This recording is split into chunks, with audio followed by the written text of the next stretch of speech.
The Corvan Imperial prison sat on a frozen moon at the edge of known space. Nobody escaped from this place. The walls were made of metal that could survive a nuclear blast. The guards were machines with no hearts and no mercy. 3,000 prisoners lived inside those walls. Most of them would die there. Zira stood in her cell and looked at the small window. The stars outside looked cold and distant. She was not like the other prisoners. Her skin was the color of deep ocean water. Her eyes glowed soft purple in the dark.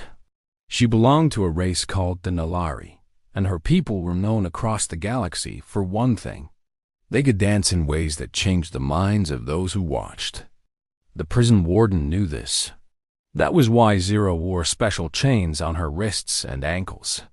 The chains sent small electric shocks into her body whenever she tried to move in certain patterns. The warden was smart.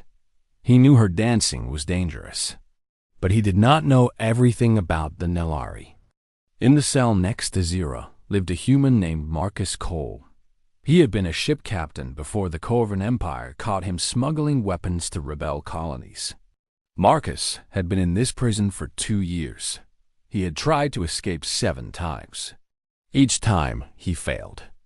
Each time the guards beat him and threw him back in his cell. Marcus pressed his face against the bars that separated his cell from Zira's.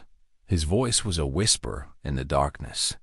"They are moving us tomorrow," he said, "all of us, to the labor camps on Nexer 7.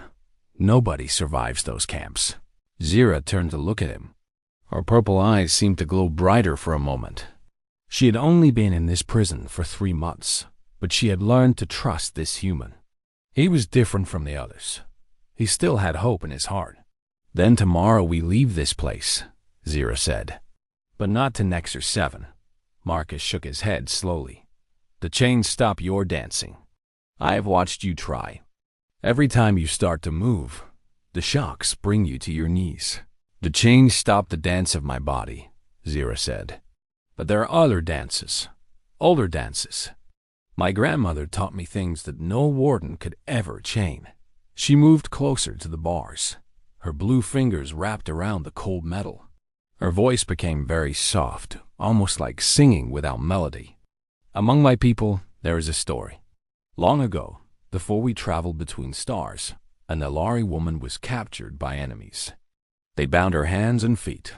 They covered her eyes. They thought she could do nothing, but she danced with her breath. She danced with her heartbeat. She danced with the very rhythm of her blood moving through her body. And those who guarded her fell into a sleep from which they never woke." Marcus felt something strange as she spoke. Her words seemed to have weight. They pressed against his mind like gentle fingers. "You can do this?" he asked. "I have never tried," Zira admitted. "It is the most difficult technique my people ever developed. Many who attempt it destroy their own minds. But I see no other choice." The night passed slowly. Zira sat in the center of her cell and closed her eyes. She did not move. She did not speak. But inside her body, something began to change. Her heart started to beat in a new pattern. Her breathing became a rhythm that no machine could detect. Her very thoughts began to flow like water in a sacred stream. Marcus watched through the bars. He could not see anything happening, but he could feel something. The air in the prison block seemed to become heavier. The lights seemed to flicker, though they did not actually change. A strange pressure built behind his eyes. "Sleep," Zira whispered to him. "Do not fight it. Let the dance carry you." Marcus wanted to stay awake. He wanted to see what would happen, but his eyes grew heavy. His thoughts became slow and thick like honey. He slid down against the wall of his cell and fell into a deep and dreamless sleep. When morning came, the guards arrived to begin the prisoner transfer. There were 12 of them, all machines with metal bodies and red sensor eyes. They marched down the corridor in perfect formation. Their footsteps echoed against the walls like the beating of drums. The lead guard stopped outside Zira's cell. Its sensors scanned her body. She sat perfectly still in the center of the floor. Her eyes were closed. Her chains hung silent around her wrists. "Prisoner 749, the guard announced in its mechanical voice. "Prepare for transfer." Zira opened her eyes. They were no longer soft purple. They blazed with light like two small suns. The guard's sensors detected an anomaly. It began to raise an alarm. But then it stopped. The dance had already begun. It was not a dance anyone could see with their eyes. It happened in the space between moments. It happened in the frequencies that only machines could detect. Zira's heartbeat sent out waves of energy that moved through the air like ripples in still water. Her breathing created patterns that interfered with electronic circuits. Her very presence became a song that spoke directly to the programming of the guards. The lead guard stood frozen. Its red eyes flickered and dimmed. The 11 guards behind it stopped moving. Their weapons lowered. Their bodies became still as statues. In every cell along the corridor, prisoners began to wake. They had felt the weight of Zira's dance pressing down on them all night. Now they felt it lift. They felt something else instead. A call, a command, a whisper that told them to be ready. Zira stood slowly. Her chains sparked and smoked. The small machines that created the electric shocks had stopped working. She walked to the bars of her cell and placed her blue hands against the lock. The lock clicked open. She stepped into the corridor. The guards did not move. Their sensors saw her. Their programming told them to stop her. But something deeper had taken control. The dance had rewritten the very core of their electronic minds. Zira walked to Marcus's cell.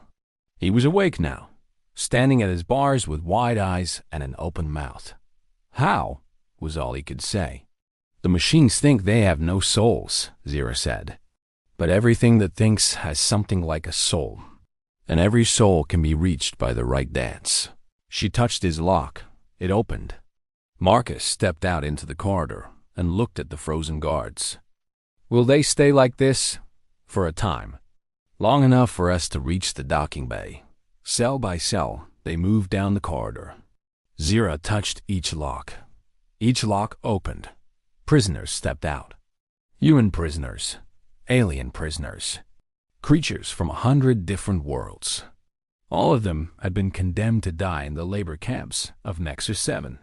All of them now walked free behind a blue-skinned dancer who had found a way to defeat the machines.